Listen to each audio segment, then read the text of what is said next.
सुनील अपने परिवार के साथ गांव में रहता था। वो दिमाग का बहुत ही तेज और तर्रार था। पढ़ाई पूरी करने के बाद पैरवी लगाकर सुनील ने शहर में नौकरी पाई और अपने परिवार के साथ शहर में रहने लगा। सुनील गांव से शहर तो आ गया था, पर उसकी सोच में कोई बदलाव न आया। अरे प्रभा, ये क्या यहाँ दीवार के सहारे खड़ी हो? लगता है आते ही बॉस को गुस्सा दिलाने का सोच लिया है तुमने। तुम समझते क्यों नहीं हो सुनील? उफ, ट्राई टू अंडरस्टैंड। जाओ और जरा नेहा को मेरे पास भेज दो प्लीज। जाओ और खुद ही उसे बुला लो। पढ़े लिखे गवार हो तुम, गवार। ये कहकर दीवार के सहारे बड़ी मुश्किल से प्रभा अपने दुपट्टे से खुद को ढके बाथरूम की ओर बढ़ने लग जाती है कि तभी उसका दुपट्टा फिसल जाता है और सभी की नजरों में उसका पीरियड स्टेन आ जाता है। ओह गॉड, प्रभा तुम्हें तो बवासीर है। पूरे ऑफिस में सुनील के अलावा किसी के चेहरे पर कोई एक्सप्रेशन नहीं था। सुनील को हंसता देखकर सब हैरान थे। You are impossible Sunil. Sunil की सोच से सभी परेशान थे।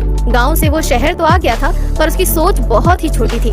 उसे औरतों के दर्द से ना ही फर्क पड़ता था, ना ही उसके मन में कोई सहानुभूति थी। और वही उम्र शादी की हो चली थी। सुनील, ऑफिस की क्या कोई लड़की पसंद है तुझे? अरे तुम भी ना माँ, कोई नहीं है। वही मैं कह रही थी कि होगी भी तो छोड़ने का वक्त आ गया था। एक लड़की है, जब मैं मॉर्निंग वॉक पे जाती हूँ वो मंदिर में पूजा कर रही होती है। ऐसी ही संस्कारी बहू ढूंढ रही थी मैं। अब बस उसके परिवार वालों से बात करके सब नक्की करना है। दोनों परिवारों में बातचीत हो जाती है। पुष्पा की चिकनी चुपड़ी बातों में कनिका के परिवार वाले आ जाते हैं और सुनील की शादी कनिका से हो जाती है और वो बहू बनकर उनके घर आ जाती है। घर की दहलीज पर ही कनिका को रोकती हुई पुष्पा कहती है, देखो बहू, अब तुम अपने घर की नहीं रही, इस घर की हो, तो तुम्हारे लिए वही सब सच होगा जो सुनील कहे और जो मैं कहूँ। इस घर के लोगों की बातें मान कर चलोगी तो जीवन स्वर्ग रहेगा, वरना तुम तो समझदार हो। गृह प्रवेश के वक्त ही ऐसे शब्दों से स्वागत होगा, कनिका ने ऐसा नहीं सोचा था। पुष्पा का हाव भाव तो शादी होते ही बिल्कुल खट्टा सा हो गया था। शादी के दूसरे दिन ही 6 बज गए हैं और तुमने अभी तक अपने पति का टिफिन तैयार नहीं किया है। फुर्सत है क्या ऐसे साज सिंगार से? लगता है मानो दुनिया में पहली बार कोई औरत दुल्हन बनी हो। कनिका, जा टिफिन बना। और हाँ, कैरी छत पर रखी है, मैंने उसमें अच्छे से मसाला मिलाकर रख दिया है। और सुनील घर के बने पापड़ ही खाता है, तो वो भी बनाना मत भूलना, समझ गई? कनिका टिफिन बनाकर तैयार कर देती है और अपनी सास के बताए काम पर लग जाती है। दोपहर में 12 बज रहे थे। कनिका छत पर पापड़ सुखा रही थी कि अचानक ही, हे भगवान, इतना दर्द अचानक कमर में कैसे हो गया है? लगता है पहली बार एक साथ इतना काम कर लिया है, इसलिए होगा। तभी ऑफिस की एक फाइल लेने सुनील घर आ जाता है और कनिका को ढूंढता हुआ छत पर चला जाता है। अरे पागल लड़की, बुद्धि भ्रष्ट है क्या तेरी? पीरियड्स में पापड़ सुखा रही हो, ऊपर से कैरियों को भी देख लिया होगा तुमने। ओह गॉड, माँ माँ ऊपर आओ, देखो अपनी बहू की करतूत। अरे करम चली, ये क्या अपनी माहवारी के दाग की प्रदर्शनी करने छत पर नाच रही है? मुझे पता ही नहीं चला माँ जी, मुझे माफ कर दीजिए। पूरे पापड़ काले पड़ जाएंगे, क्या खाएगा मेरा सुनील?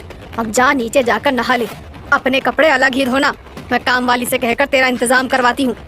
इंतजाम? कैसा इंतजाम माँ जी? तो क्या सुनील के साथ रहेगी ऐसे हाल में तू? छी माँ, इसके साथ इस हाल में मैं कभी नहीं। कनिका को 3 दिनों के लिए अलग कमरे में रखा जाता है, जहाँ वो जमीन पर सोती, अपना खाना उसी कमरे में एक चूल्हे पर बनाती। दर्द से कराहती कनिका पर सुनील को तरस भी नहीं आता। कभी नहीं सोचा था मैंने कि ऐसा पति और ससुराल मिलेगा। इस पीरियड्स के कारण मुझे अपवित्र समझा जा रहा है। हे भगवान, ये सब क्या है? कनिका पढ़ी लिखी शहर की लड़की थी। वो सभी तरह के नियमों को इज्जत तो देती थी, पर दकियानूसी बातों में विश्वास नहीं करती थी। पर इतने अत्याचारों को सहकर वो भी टूट गई थी। कुछ दिनों बाद कनिका को पता चलता है कि वो माँ बनने वाली है, पर 3 महीनों में उसकी माहवारी शुरू हो जाती है और उसका गर्भपात हो जाता है। इसकी माहवारी ने तो जीवन ही खराब कर दिया है। डॉक्टर ने कहा है ऐसा आगे भी हो सकता है।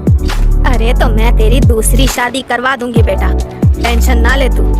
पुष्पा सुनील के लिए लड़की देखना शुरू कर देती है और 3 महीनों बाद कनिका को पता चलता है कि वो फिर से माँ बनने वाली है। हे प्रभु, हम दोबारा अबॉर्शन में सह नहीं पाऊंगी। कनिका मंदिर भगवान से विनती करने जाती है। वहीं बाहर उसे एक साध्वी मिलती है, जो काफी बूढ़ी हो चुकी थी। उसके पैर में चोट आने के कारण वो बहुत कष्टों में थी। हे प्रभु। घबराइए मत माँ जी, मैं अभी दवा लाकर देती हूँ आपको, सब ठीक हो जाएगा। कनिका उस साध्वी की पूरे मन से सेवा करती है और वो रोज उसे खाना भी देती और उसके घाव पर मलहम लगाती। घाव जब भर जाता है तो वो कहती है, ये सेब आज रात को तू खाकर सो जाना। जिस चीज का डर था वो अब नहीं होगा, चिंता मत कर बेटा। कनिका आधे सेब को खाकर फ्रिज में रख देती है और सोने चली जाती है। रात को सुनील आधे बचे हुए सेब को खा लेता है और अगली सुबह माँ मेरा पेट, मेरी कमर। पुष्पा भागकर कमरे में आती है और दर्द से कराहते अपने बेटे को देखकर चौंक जाती है। तभी उसकी नजर बिस्तर की चादर पर लगे खून के दाग पर पड़ती है। अरे ये क्या है? तुझे क्या हुआ बेटा? और तेरे पैंट में भी ये खून लगा है, ये सब क्या हो गया है? डॉक्टर से सुनील कंसल्ट करता है, जिससे उसे पता चलता है कि उसे पीरियड्स हुए हैं। मैं मर तो नहीं जाऊंगा डॉक्टर साहब? नहीं सुनील जी, ऐसे दर्द से तो औरतें हर महीने गुजरती हैं। आपको पीरियड्स हुए हैं, थोड़ा अनयूजुअल है, बट भगवान का दिया शरीर खुद में ही एक मिस्ट्री है।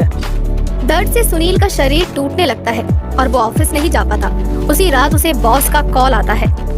आज तुम आए नहीं, कल अगर नहीं आए तो जॉब से तुम्हें निकाल दूंगा मैं, समझे?